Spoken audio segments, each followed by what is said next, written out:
Everyone, welcome back to my channel. So commerce student, accounts exam अभी बचा है और बेटा कमीशन निकालना सीख लो जल्दी से।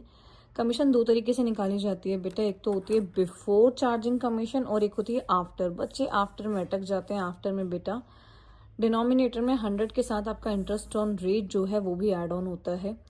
जल्दी से इसका एक क्वेश्चन समझ लेते हैं। देखो, x and y are partner in a firm. X is to be get a commission, 10% commission मिलेगी। ध्यान से देखो, बिफोर एनी कमीशन मतलब जो भी प्रॉफिट है इसका आप सीधा का सीधा 10% निकाल दीजिए।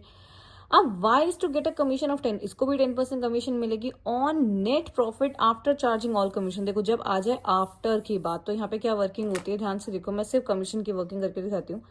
एक्स को कितनी कमीशन मिलेगी, 55,000 का 10% निकाल दो आप, इसका आ जाएगा 5500 कमीशन हमें एक्स को देनी है। वाई को कितनी कमीशन मिलेगी, वाई कह रहा है कि मुझे कमीशन तब चाहिए जब इस प्रॉफिट में से आप एक्स को मतलब या सारी कमीशन पे करने के बाद जो प्रॉफिट बचेगा उसका मुझे, उसमें से आप मुझे कमीशन देना। तो 55,000 में से बेटा 5500 तो हम एक्स को पे कर रहे हैं। जो रिमेनिंग बैलेंस है, द बैलेंस विल बी, जो रिमेनिंग बैलेंस है इस पे आपको पे करनी है। बैलेंस कितना आएगा, 49,500 इसका बैलेंस आएगा, 49,500।